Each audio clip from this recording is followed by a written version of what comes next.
Hey everybody, welcome. This is Jeff with Jeff Ball Photography. Today we're going to answer the question, what is the iPhone 12 Pro like for astronomical photography? We're hearing about night vision mode and we put it through the paces. I started a few weeks ago and we've had some updates, so stick around, see how we answer the question about the iPhone Pro 12 for astrophotography. Thanks for joining us.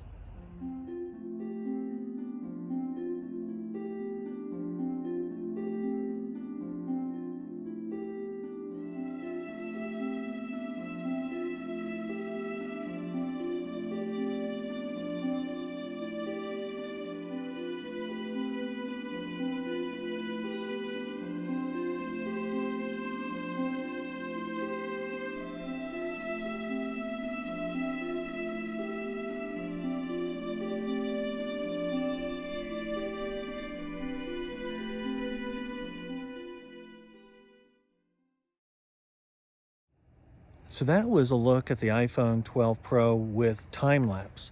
And right now, the time-lapse configuration is relatively fixed through the iPhone software. You can't really change the interval of the exposure time or even the intervals to be taken. I think it's pretty much just automatic. And of course, you might get some longer exposures when you have it tripod mounted, when it's the gimbal's sense that the camera is being held stable. But it's fairly limited. As you can see, it was a fair bit of noise in that time lapse when you start to get into that twilight time frame.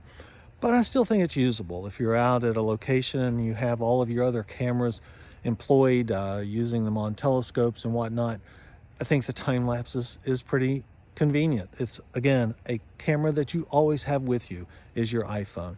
So I'm going to mark the time lapse as a usable feature. So let's dive into some of the still photos that are capable and starting to look at those exposure times of upwards of 30 seconds.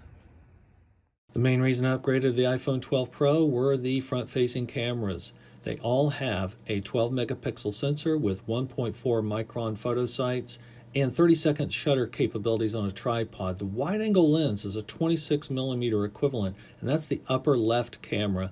The right camera is the ultra-wide camera. That is a 13 millimeter equivalent at f2.4, and this one excites me more than any of the others. The telephoto is a 52 millimeter equivalent. I reference a longer focal length in some of my videos. Pay no attention to that. It's an f2 aperture. And the other thing that excites me is the 4K Dolby Vision HDR video. I will be using this a lot to capture videos while on site. Okay, you can see here that we have the iPhone 12. I do have it on a tracker. I have it on the Ioptron SkyGuider Pro, and I have it set to 2x, so that's the 65 millimeter equivalent, in my backyard. The phone is at a very awkward position. I'll show you a picture of it later. But I do have it set up. It will do a 30-second exposure. I have it on a 3-second delay. So we're going to let things capture. I'm just going to work this here a little bit and capture some 30-second exposures and see if we can stack and do anything of interest with this data. But once it's in position, you don't really want to move it because, again, this phone is pointed straight up at the sky. And I think I got some Cassiopeia in there. And that's an exposure. And let's see if we can show you what it looks like. Okay, so there it is. You can see my light pollution, and it's very hard for me to see. It looks like the double cluster down there in the bottom left, but I am at a very awkward angle here. Oh my, is that M31 there as well?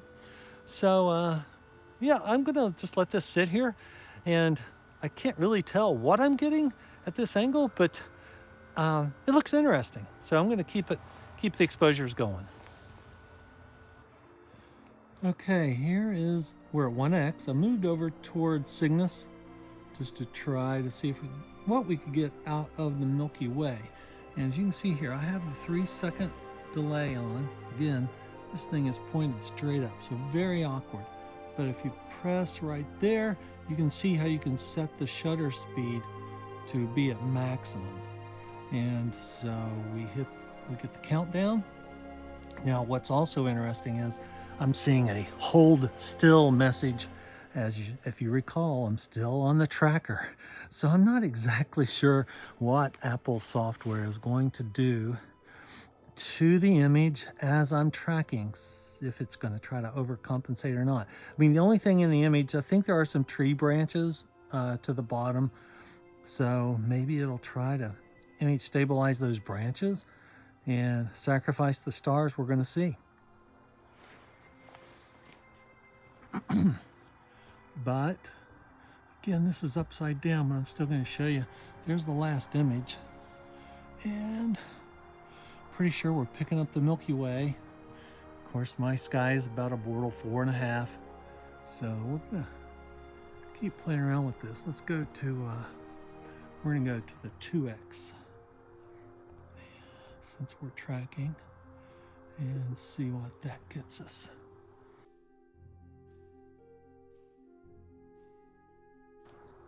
I really think the capabilities of this in the landscape with stars, Milky Way, starscapes, I think it's really going to be cool. So that's our 2x image. Okay, this is one of the most exciting things I think that we're going to be able to do with this camera, and that is landscape and sky together. So what's interesting is the iPhone knows if it's being handheld or if it's on a tripod. If it's on a tripod, it will give you a maximum of 30 seconds of exposure.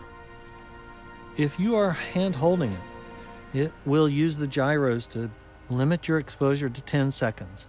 And I'll show you a 10-second exposure handheld of this similar composition.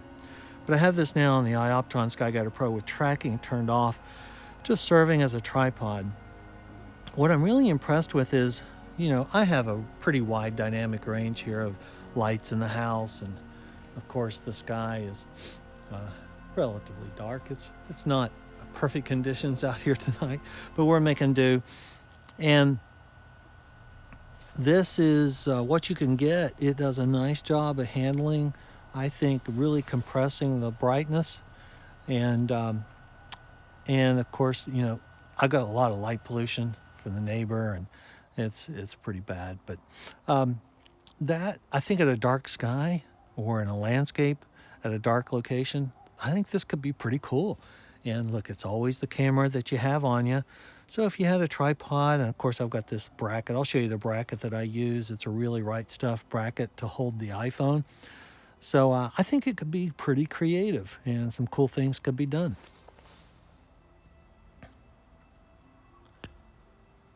Now, just to show you, this is the handheld version for 10 seconds. And then there's the tripod. There's the tripod for 30 seconds. So the 10 seconds actually does pretty good. It definitely loses some resolution, some sharpness. It is better on the tripod, but that's what we're getting. That's what the iPhone 12 Pro can do for you.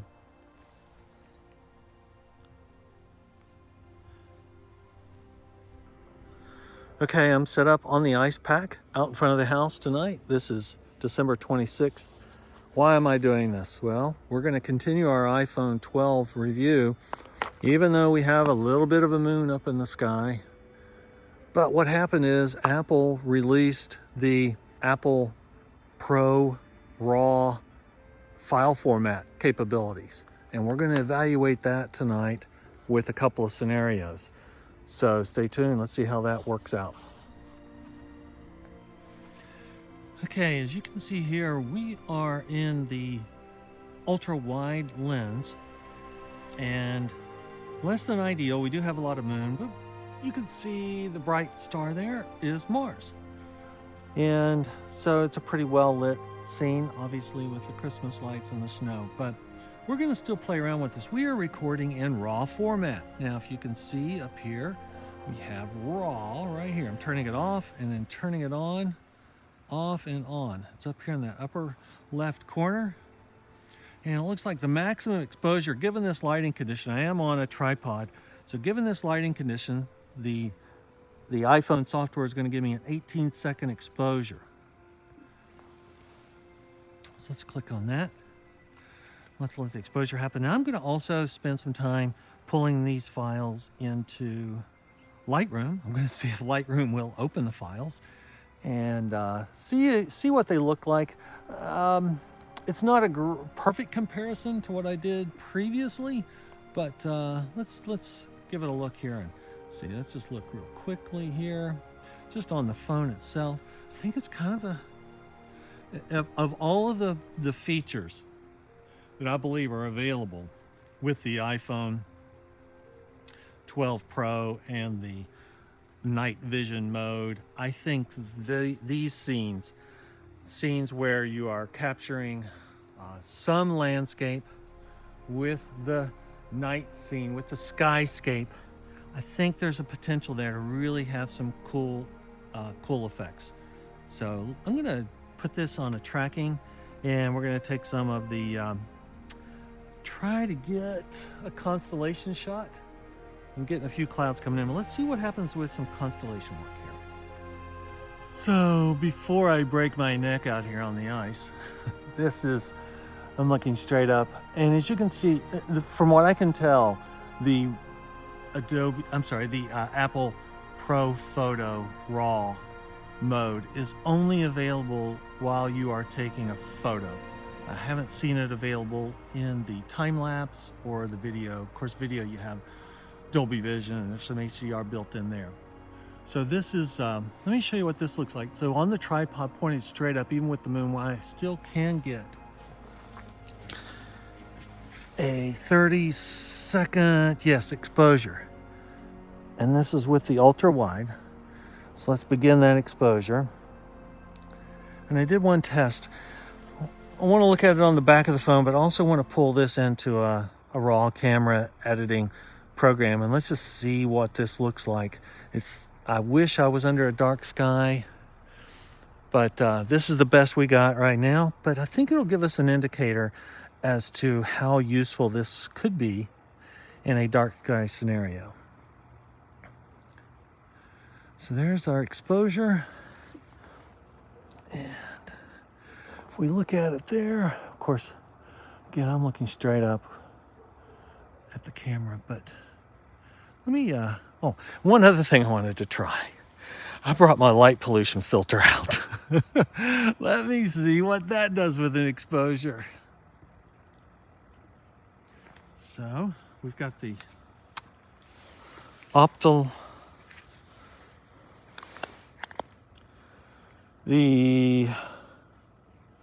Optolong L Extreme.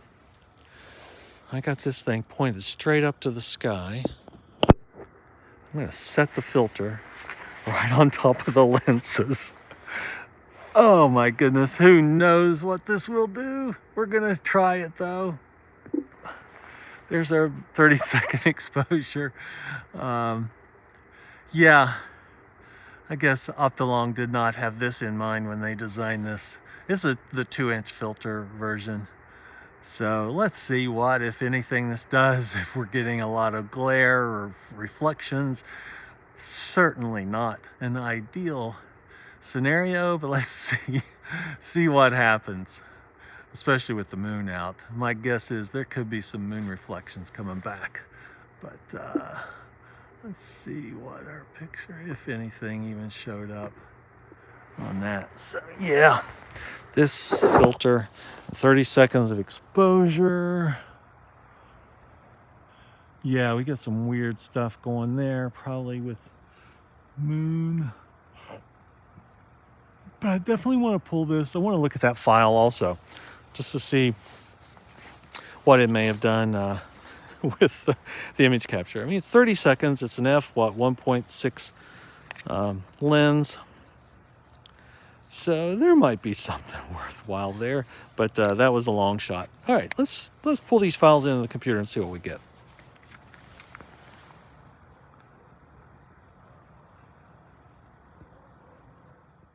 So let's take these files into Lightroom and let's see if we can come to any conclusions on what's happening with this iPhone 12 Pro.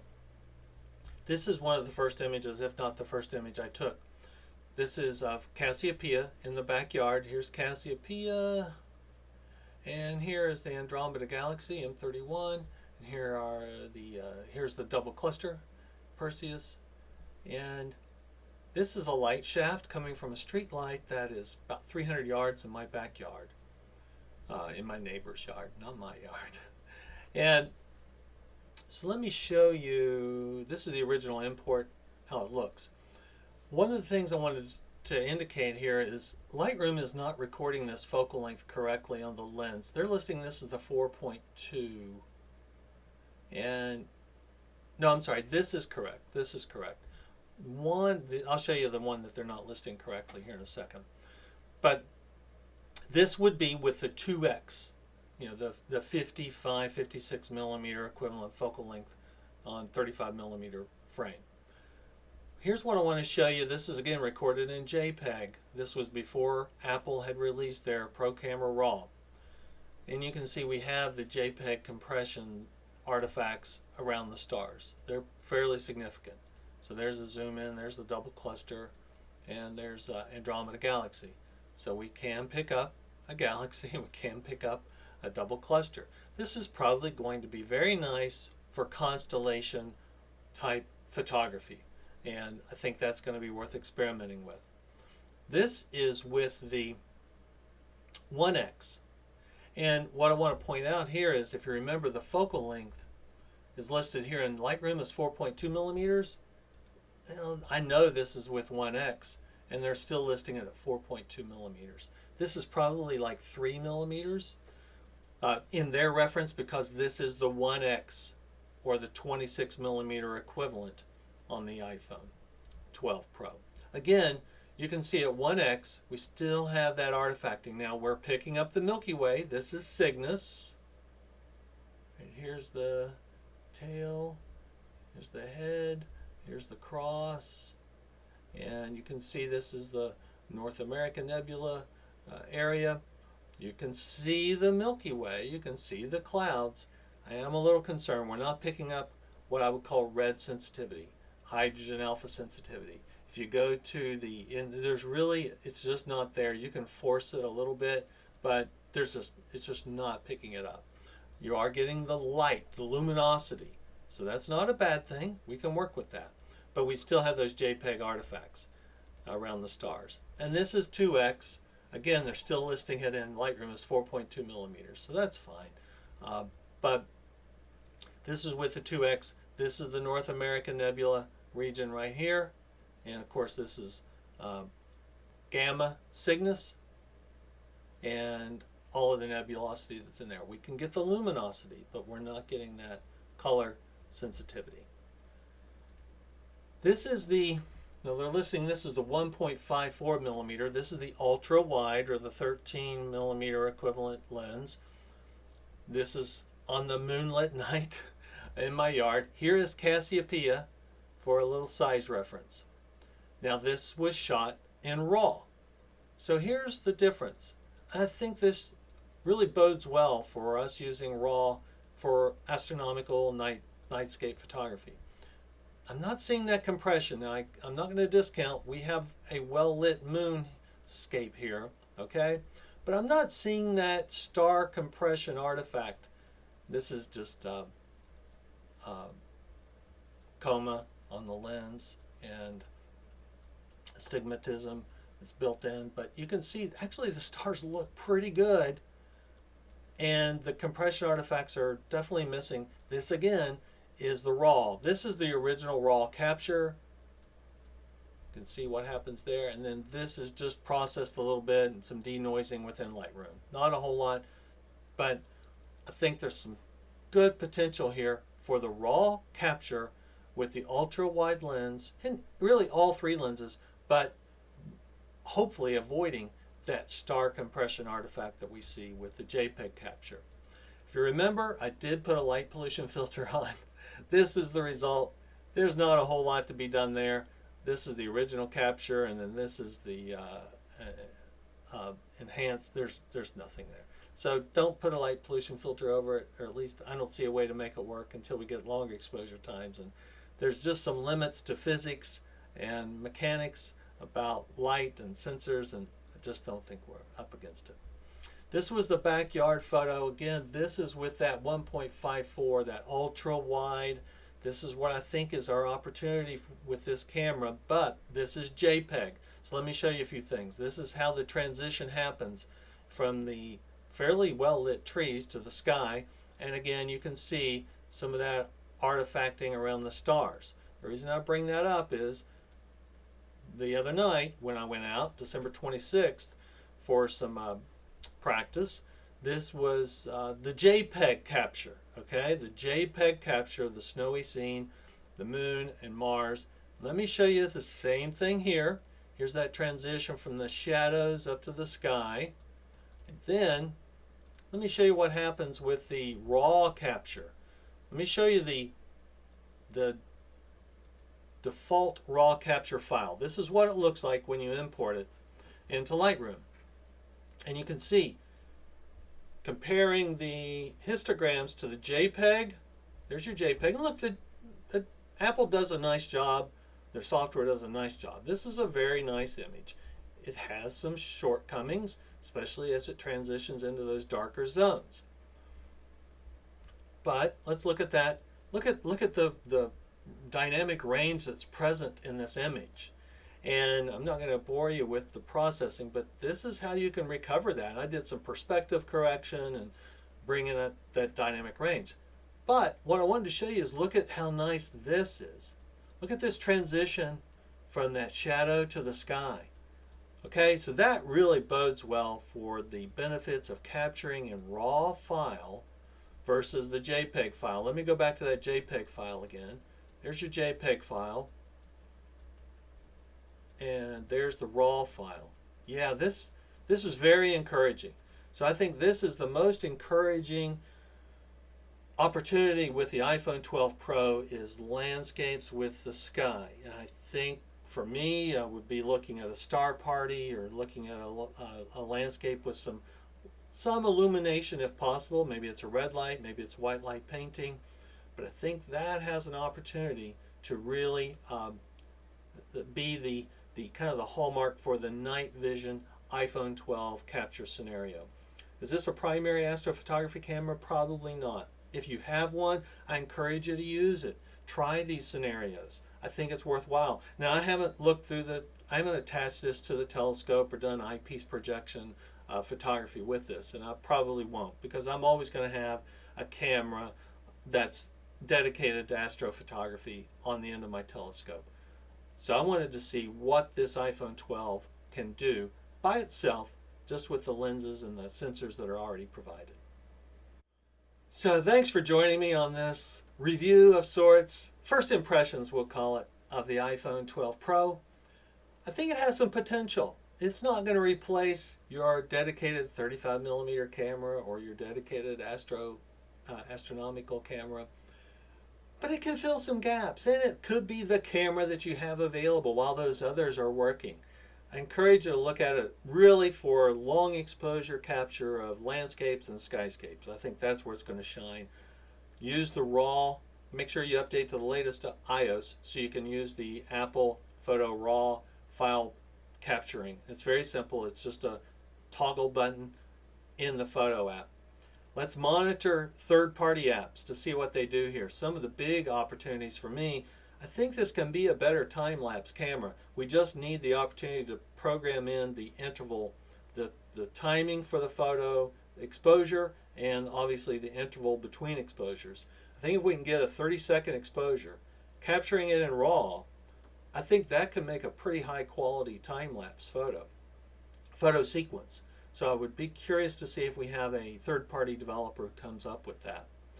I encourage you to play around. I think the 1X is probably cool tracking. I think you're looking at some nice constellation captures. if there's a really bright comet in the landscape, I think that could work.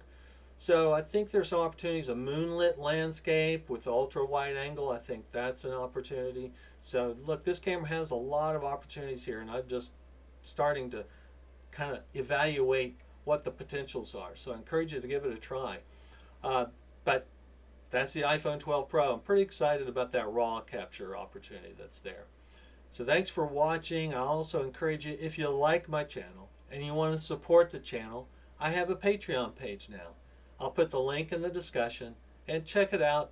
Thank you if you support us. I'm going to come up with some special recognition and special things for Patreon supporters as time progresses. Also, I'm working on the Pennyrile Stargaze. Yes, I'm still editing that. I have about a dozen images to come out of that week back in October. I think it's going to be a great video. And I'm also working on a Raspberry Pi networking solution for Macintosh systems. I'm going to give you a little bit of a behind-the-scenes look at what I'm working on to expand wireless networking connectivity to my astrophotography systems. So those are the things in progress. And I hope you had a Merry Christmas. Have a Happy New Year. Thanks so much for checking out my channel. And until next time, clear skies.